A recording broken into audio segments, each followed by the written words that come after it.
you're listening to Bridgerton Fancast, a podcast created by two fangirls to discuss the hit show Bridgerton. My name's Michelle. I live in the States. You can find me on Instagram and Twitter at Musings. And my name's Rita. I live in England and I'm at Rita Bites on Instagram and Twitter. This week we are going to be discussing the third episode of the show. But before we start, a huge thank you to Spike2 and K88 Hudson for your iTunes reviews. Every single rating and review is hugely motivating for us, but also it really helps our little baby grow. So please be kind and review if you can. Before we begin, can I just beg you, just now, do not listen to this podcast in front of children, or really anyone who might be offended by discussions of a sexual nature. If you're at work or just like in a public space, put some headphones in now. Just please, I'm begging you. You don't want this on loudspeaker. No. So anyway, episode 3 is titled Art of the Swoon and was written by Leila Cohen Mikeo, I'm sorry if I just butchered your name, and directed by Tom Verica. Here's a quick recap to remind ourselves of what went down in the episode. Went down? Sorry. Not yet, Michelle. Not yet. I know. The episode began with Daphne dreaming about waltzing and almost kissing Simon. I say almost because before Daphne can get any satisfaction, nudge, nudge, wink, and wink, she starts awake. Then Lady Whistledown informs us that since the previous episode, Daphne has rejected 3 marriage proposals and speculates that the reason might be Simon. Not a bad theory, because we then jump to Simon and Daphne at a tea shop, where Daphne watches Simon lick a spoon like he just lit a fire in parts of her body she didn't know existed. When she shakes herself free of her gutter thoughts, Daphne insists that their ruse is not over until she finds herself a match. Over at the Featheringtons, and Penelope is running interference with the mail, hoping to get a letter from Marina's boyf. Marina wrote to him telling him she's super preggers but hasn't heard anything back. Penelope tells her that it must be difficult to get letters out from the front line and not to worry. Baroness Featherington, you can't say that 10 times fast, then barges in the room and declares that whether she likes it or not, she is marrying Marina off. Back at the Bridgertons, and they are talking tactics for Daphne's latest ball. Her mother doesn't really see what all the fuss is about. She should simply just marry whomever it is her dearest friend. Oh, great. All her children roll their eyes because that doesn't sound simple at all. Cue the violin version of Billie Eilish's Bad Guy. And that was so awesome. Because it's time for our first ball of the episode. Daphne and her sidekick are on the prowl for suitors, and Simon does some A+ bad acting. Must I share your attention with every moon-eyed dandy, Miss Bridgerton? Only the charming ones, Your Grace. Perfect jealous suitor, well done. Someone is angling for a promotion in rank. Daphne then dances with a series of complete duds. Now I see what Anthony was talking about. They are going to have to up their game if they're going to compete with Simon. What a coincidence! Prince Friedrich of Prussia enters the ball on the arm of his aunt, actual Queen Charlotte, and is clearly taken with Daphne's weird snort laugh when they are introduced. Let the love triangle begin. Over to Genevieve de la Cruz's shop. She's the high society modiste we have seen in previous episodes. She is apparently good friends with Sienna Russo, and they have some after-work drinks together, where Sienna laments her relationship with Anthony ending. Now she wants someone who won't run back to their family every time they call, and decides to set her sights on Simon the next night at a party. She starts flirting with him right in front of Anthony, which is not a chill move. No. Sienna invites Simon to the opera to watch her perform, and we all know what that means. She's got her claws in people.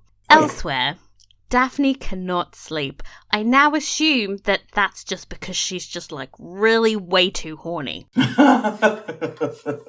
She then runs into her brother while heading to the kitchen to make warm milk. They hit an immediate snag when they remember neither of them can actually light the stove. These poor rich kids.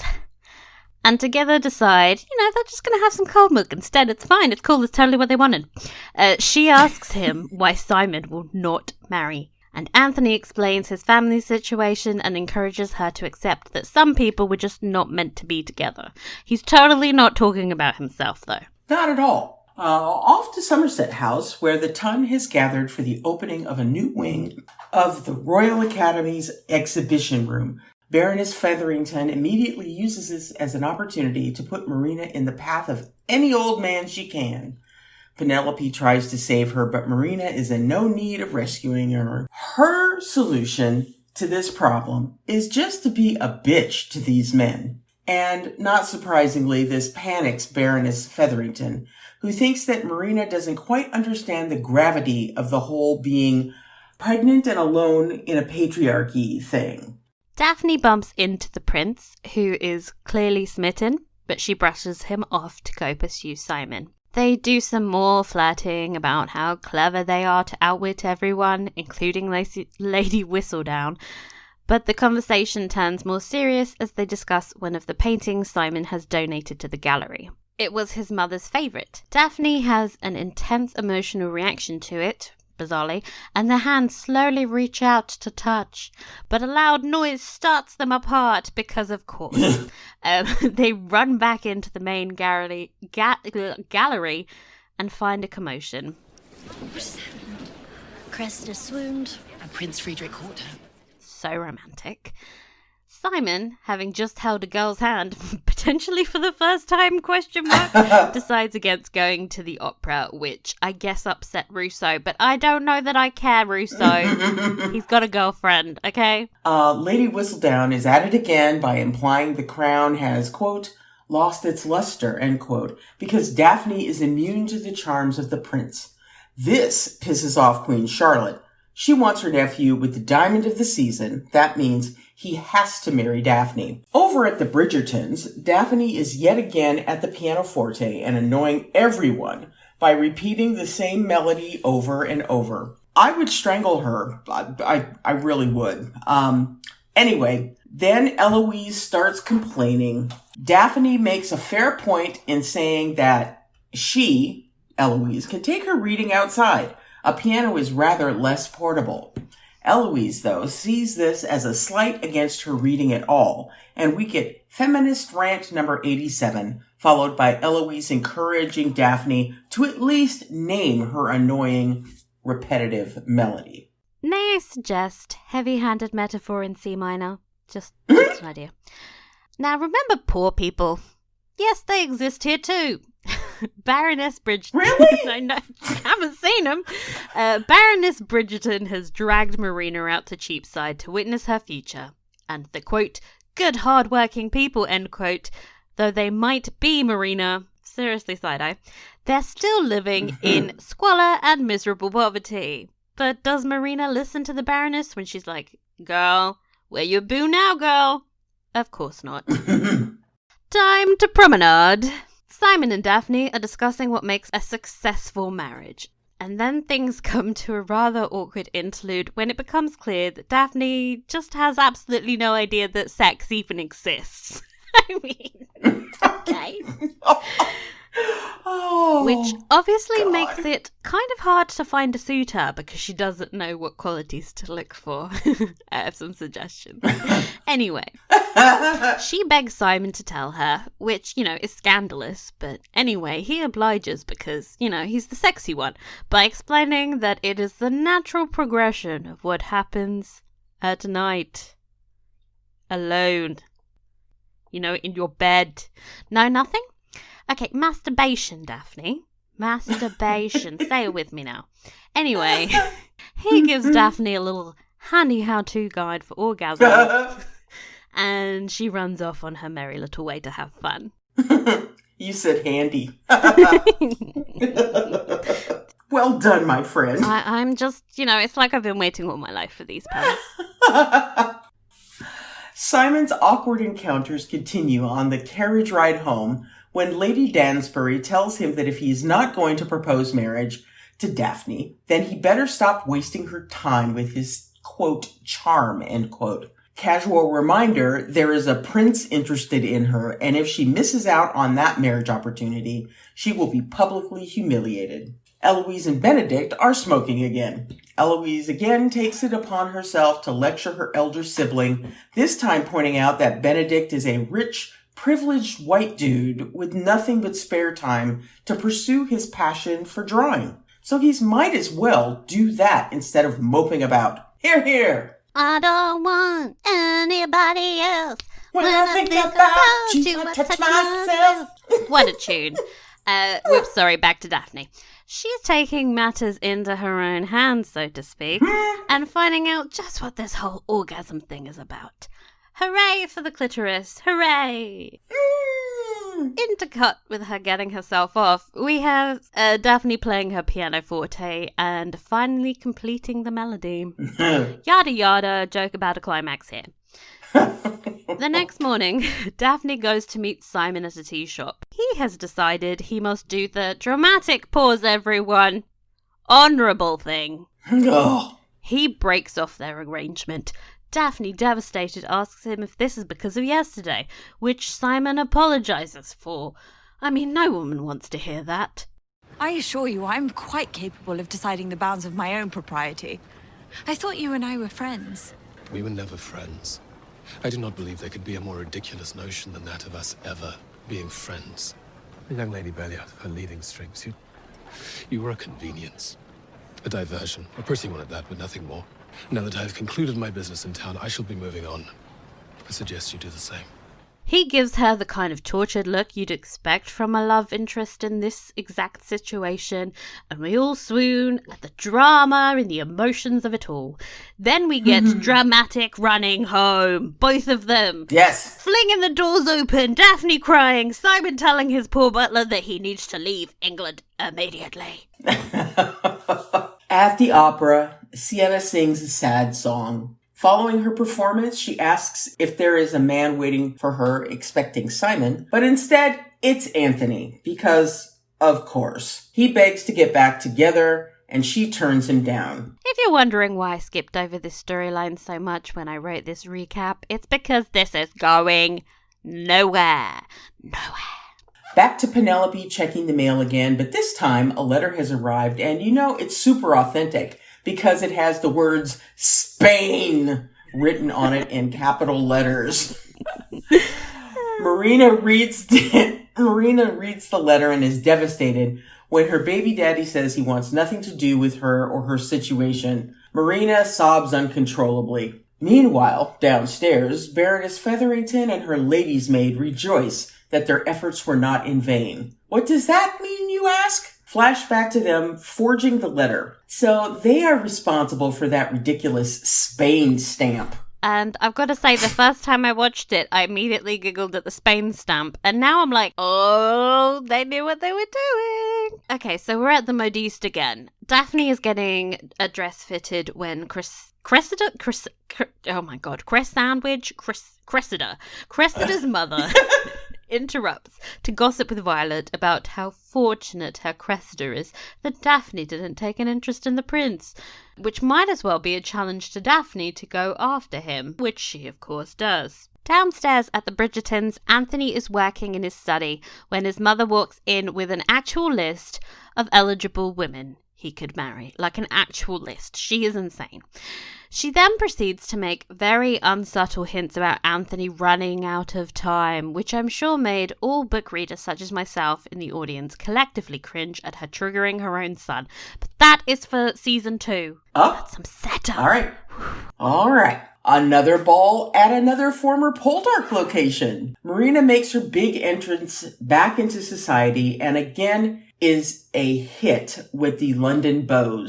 Speaking of entrances, Daphne stages a She's All That moment where she walks down the stairs in slow motion and everyone watches her enter in awe. including Simon, who watches jealously as she flirts and flatters Prince Friedrich. The Duke of Hastings, I hear, was left looking rather tongue-tied last night, as Miss Bridgerton seems to have finally grown tired of waiting for him to pose that all-important question.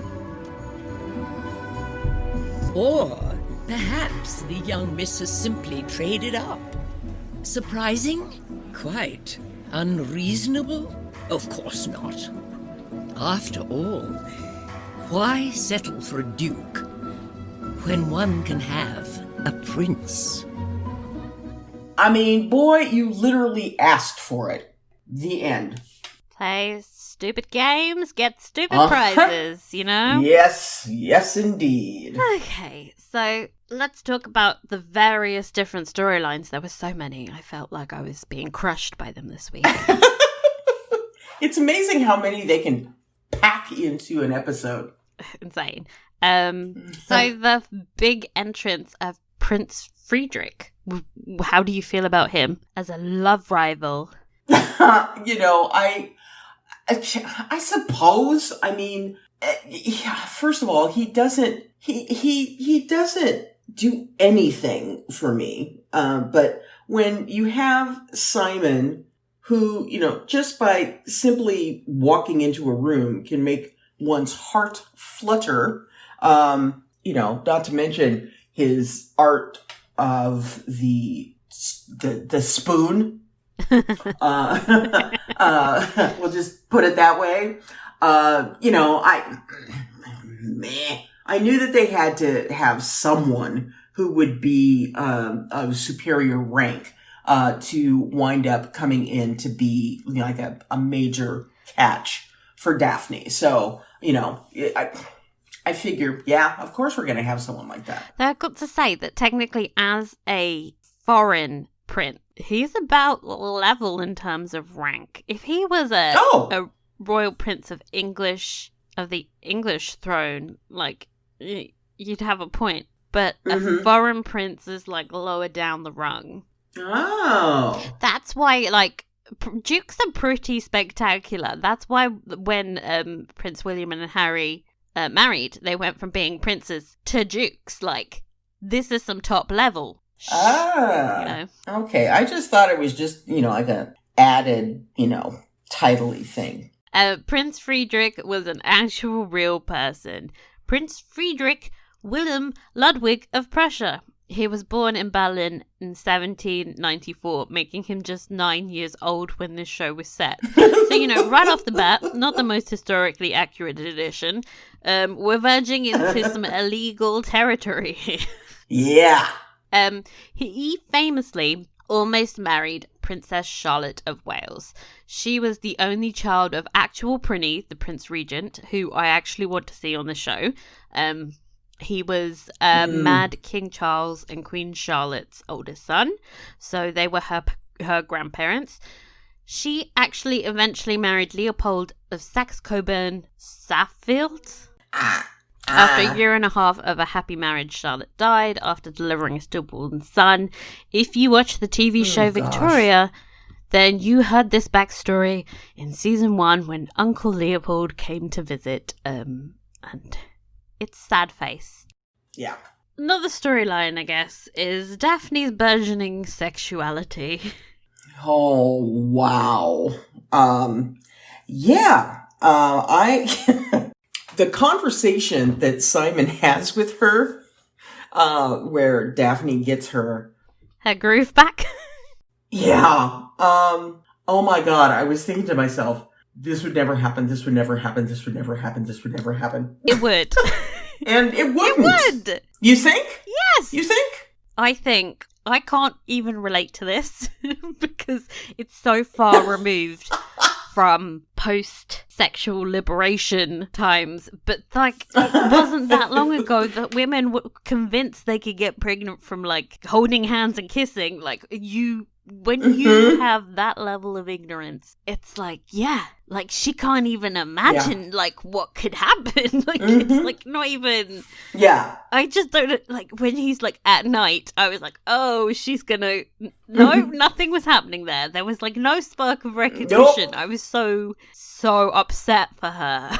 Oh God. Yeah. I mean, I was thinking to myself, oh, what a miserable experience this would have been for any young woman, who is, getting ready to marry and, winds up having their mother come in to basically drop the tea on their heads, sometimes even at the last minute. Yes, I would imagine. Traditionally, it's like the night before you get married, they tell you what the whole marriage thing is about, and you're like, oh, can you imagine being told the night before you have to do it? Just, no, you need to process that information. And with a lot of these marriages, obviously they were made for either political reasons or whatever, and I can't imagine being a young woman of like 18, because I'm assuming that that's when the whole coming out thing happened. It was either like 16 to 18, I would think. And they wind up getting matched with someone who is either twice their age or, that kind of, and then they find out, oh my God, I have to do what with who? I found that whole conversation between Daphne and Simon to be delicious. It was delicious. She's got some pretty damn good fantasy fodder to work with. With the spoon. Here's what I like. I know the spoon. I was my God. She doesn't even realize why it's hot. She's just like... Yeah, she's just going, why is this so fascinating? Why can't I stop looking at his mouth? And what he's doing with it. The biological instincts just sort of kicked in and were like, you are attracted to this. You just don't know why. Yeah. Speaking of attracted, we see Simon and Daphne, really becoming close during this period of time. As I would imagine they would, given, the hijinks that they're up to. And slowly realizing that, okay, this may not be a joke. This may not be being clever or anything along those lines. Simon and Daphne becoming friends and making each other giggle was just the nicest thing to watch. I could just watch a whole season of that, please. Yes. Oh, God. It was just wonderful. It was wonderful. Every time she snort laughed and he was like, he looked so happy with himself. He was like... Yes, that was, oh God, I love that. But I'm also very here for the angst of the last few scenes. I was like, yes, this is delicious. Yeah. Cover me in the angst. Because, you understand that because all of this craziness is going on, in the midst of all of this, these are two individuals who are really becoming friends, becoming closer, recognizing that there is more to what they are conspiring about.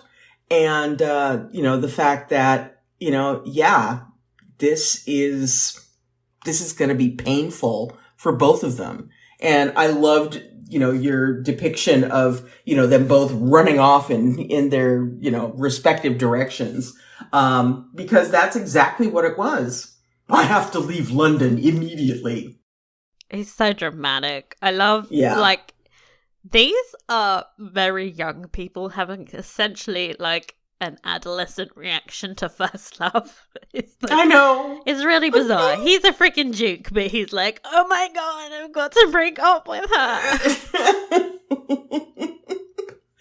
Oh, and then I can't stay and watch what's going to happen. You know he is going to stay and watch, though. Of course he is. The whole of episode 4, probably, him being like... Of course he is. Oh. So another storyline was Marina being forced into the marriage mart again. This took up quite a huge bulk of the story. Yeah, it did. Marina's lack of fear about her situation just doesn't strike me as realistic. Yeah. She just has this huge blind faith in her boyfriend. It just...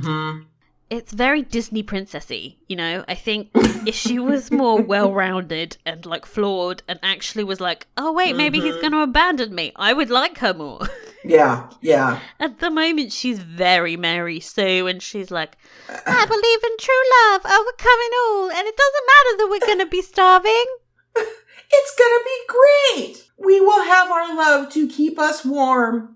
I'm not sure that I'm supposed to be rooting for Baroness Featherington. She has done something horrific, and yet I'm like, good. This girl needs to wake up. Her boyfriend is really dead. Yes. He's so dead. Honestly, you know, if he winds up showing up alive, I think I might throw something at the television. He's not going to, because why wouldn't he have written back? I know. Why hasn't anybody thought, hey, maybe he's dead because he's at war and something, you know? Go figure. Nobody has had this thought. Nobody's like, oh, something's horrible has happened to him. No, I am, like you, beginning to care less and less about this. And it's a shame because I think the actress is obviously very talented. It's just really, really, really hard. And also, I'm like, Penelope, why are you involving yourself in this? Also, like, I think one of the things they haven't really explained to the viewer is that if Marina is known to be pregnant, that's 3 unmarried daughters that Baroness Featherington has now had ruined through no fault of her own. She got pregnant before she came to London. It's like, of course she's going to be freaking out at Marina. Yeah, because, you know, the fate of her daughters and their matches, you know, is like just there awaiting the moment to crumble. And let's face it, they're not exactly helping themselves by dressing like the ugly stepsisters, you know? Oh God, no. I mean, it's like, I love, you know, we have to dress you in the family colors. And I'm like, no, please don't. Don't do this. Do that to her. And stop with the bright colors.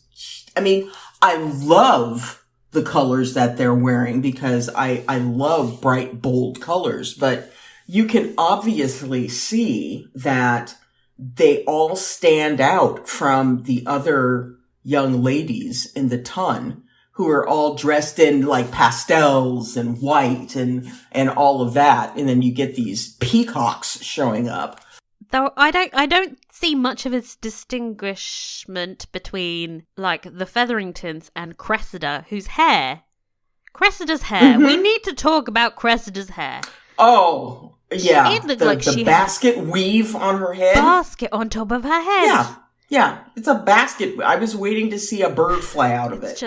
It's not a good look, Cressida. No wonder even your mother thought you couldn't bag the prince. It's like, just stop doing it was hideous. I found myself kind of squinting my eyes and going, what is that on her head? As I was watching it was like, it's a goddamn basket. Oh, Cressida, help yourself here. Exactly. Oof. So, anyhow, well, what were some of your favorite scenes? I know we've talked about a number of things and scenes in this, but what were some of your favorites? The snort laughing. Yes. Obviously, Daphne getting down with herself. Yay. Yeah. Well done. Well, congratulations. I'm proud of you. I really like just the drama of him breaking up with her. Like, that was a really great performance again. Yes. All of my favourite scenes were, like, Daphne Simon scenes. And then... Yeah. Then all of my, like... I really, again, love the balls. The balls of it all. Just give me all the balls. This week we only got 2 balls and a gallery opening. We got a promenade too. Oh, and a promenade. We're getting all of the social activities. And they went out for ices. Yes. They're getting off all of the dates that you can do in the region. All of the things that a couple who are on the path towards matrimony would do. I feel like Daphne may have a checklist. She's like her mother. She loves a good list. That would not surprise me at all. Oh, gosh. I also really enjoyed the scene where, oh, God, I forgot his name. The younger brother, who is Benedict. the artist. Benedict. Benedict. Yeah, I enjoyed the scenes with him and his sister Eloise. I love when he was like, "Are you Lady Whistledown, Eloise?" And she was like, "Maybe I am." I enjoyed their scene together, and to then begin to see some of his talents. I thought that was lovely. He'll make someone a lovely husband. Yeah, questionable. He'll be sensitive. He's an artist to be sensitive. I don't look for that in a man personally, but okay. I'm like, oh, you can draw some hands. Great. Nice. That's lovely. Hands are supposed to be the hardest, kind of the hardest thing to draw. So he was doing a good job. I don't know why he threw them exactly. I was like, babe, exactly. It's like not bad at all. But then I didn't see anything wrong with the painting he was criticizing. I was just like, hey. Your least favorite scene? The Sienna Russo Anthony storyline is pointless to me. I think this entirely hinges on me having read the book. Knowing that this is not a relationship that goes anywhere or is meaningful to Anthony in any way, I'm like, what's the point? Yeah. I think it was worth that one scene where she was singing the opera and she was sad. That was a very powerful scene. Mm-hmm. But then it was so many scenes and all of them were the same. Yeah. Agree. And it is something of a trope, that, you would have, these two folks from, different, parts of society, they fall in love and they're separated, and in the end, love wins the day, but, it's not gonna happen. No. It's not. It's not gonna happen. She's in the book for one scene from the book, and they're just like casual sex partners. She's not into him in any meaningful way. Yeah. I feel like I just don't like the characterization of having possibly the only mistress in the whole show, and she's desperately in love with him. And she wants to be with him, and she could, it's just, no. Can we just have, a woman that is just using him for his status and power and, for a living, because he's going to be paying for her rent? It's just, can we just have the situation be what it would have been? Yeah. Exactly. I mean, she would have gone into this relationship knowing he would never had any intentions of being with her long term. Mm-hmm. So it's insane to me that anyone would then have this reaction to him breaking it off. Yeah. But, of course we can't have that because, women can't be that independent and, No, they're all emotional and they cry. Yeah. Yeah. I'm totally on board with you with regards to that bit of screen time that we wound up losing and not having it be given over to another ball or I would have just give me five minutes of Anthony doing press ups or something. Like, just give Anthony is like, I've got to get married soon. I'm gonna get real swole, and that's his storyline. He goes boxing. Yeah, exactly. Yeah, he and Simon can go boxing. Yeah. There we go. That would be nice. Okay, how about performer of the episode? Who is your favorite? Oh gosh. Daphne keeps hitting it out of the park for me. I love her. And the way that, you see her interest in Simon grow. And, once he hips her to, the delights of, masturbation. Gosh, I can't believe it's difficult to say that word, but. As soon as I watched her masturbating, I was like, oh, I get to talk about this. This is going to be... It's going to be so much fun. Yeah. Oh, my God. But I thought that she did such an incredible job. And the hurt and the loss that she experienced when Simon, told her that they would no longer be doing this whole ruse thing. I felt it. I felt it in my bones and felt so bad for her. I think what upset me the most was like that she kept going, I thought we were friends. I was like, yes. I was like, that is fundamentally like what upsets me.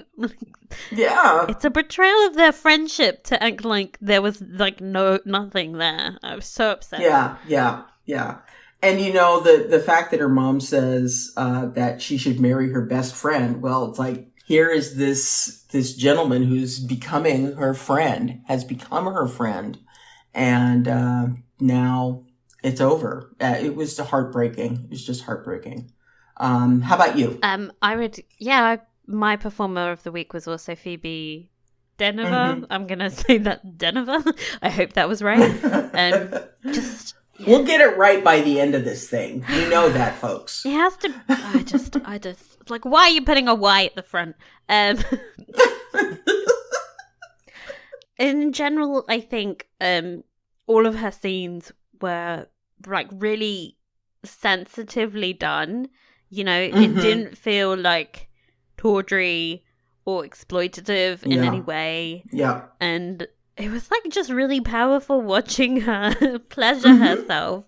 Like, think about how rarely you actually see female pleasure on television. Like, we'd like to think we're so never liberated, and yeah, I can but name the amount of female pleasure scenes we've seen on screen on one hand. So it's just on one hand. I can't think of any, to be quite honest. They're mostly in like I watch a lot of French cinema, so the French, they get it. Yeah, they do. But yeah, I thought she was exquisite. You can see her becoming more mature with each passing episode. She felt quite childish. In the first episode, her priorities were like impressing the town and making really flashy. Yeah. And even when she's doing that at the end of this episode, there's like a hollowness to her face and her expression. She's just doing it because it's expected of her. And she says something about, this is what they want. Mm-hmm. And I just, I think the way this actress is handling that is really good because it's mostly in the subtext of scenes rather than in the actual dialogue. Yeah. I will say that the scene of her walking down those stairs at the end, is it possible for someone to be more beautiful? I know. I was like, I mean, that dress was insane. I was sort of like, how do you have that much self-confidence? I would trip. I would be like, why are you looking at me? I feel awkward. So self-possessed, and I think that's why everyone is so jealous of her. Yeah. Poor Cressida. Yeah. Chris sandwich. Oh, gosh. So, do I even need to ask? How many B's out of 5? 6. No, 5. 5 here, too. Yeah. 5 here, too. They are hitting this out of the park. They're gonna have to mess up at some point, and I'm scared. It's like... Me too. I've seen this before. It's a very good first season. Where have we... Oh, yeah, and it's funny, I have to decide, I've got meetings this morning, and what I have done with this so far is as soon as we finish recording this, I watch the next episode, because I can't help myself. But I've got meetings this morning, and so it's like, watch it or put makeup on. I'm going to have to choose between the two. You just got to think, what is better for me? What is better for me? Am I putting the makeup on for myself, or am I doing it for other people? You know. Yeah. And then watch Bridgerton. Then watch Bridgerton. Yes, of course. Oh, gosh. So, for our inbox, we got a lovely email. The subject line is came for Poldark, squealed for Bridgerton. Woo!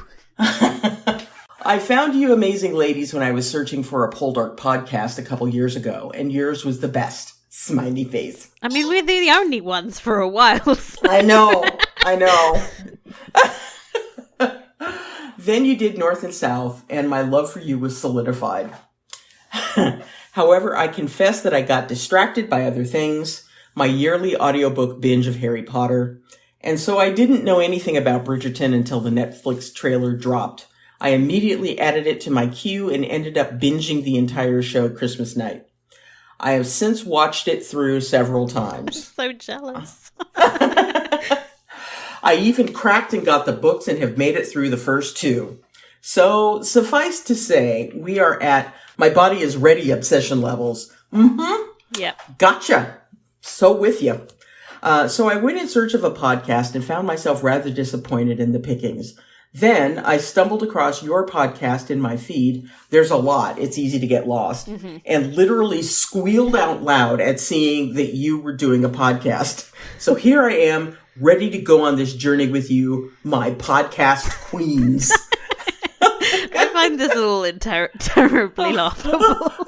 Anybody calling me a queen, seeing as how many times I've been screaming, no, when the internet goes down and we're trying to record. Oh, God. Let's see. Thank you so much. And B-E-E, safe. Ha! Olive. Oh, thank you. Thank you so much. I do want to say, like, there's another Bridgerton podcast that I would recommend if you have read the books, because they've gone through each of the books, and I think they're now currently going through all of the what's the opposite of prologue? An epilogue? Yes, an epilogue. Of all the different, because when the books come out, they obviously have epilogues, but then she also wrote a whole bunch of extra epilogues that came out in one book, and it's confusing. So they're going through that. The podcast is called What Would Lady Danbury Do? Nice. And it's 4 Australian ladies who I have much respect for. I listened to all their podcasts last summer when I was going through the books, and it was, they have really good critiques, and I agree with all of their points, including that the Benedict book is not good. Okay? It's not good. That is my hot take, and I agree with them completely. Oh, man.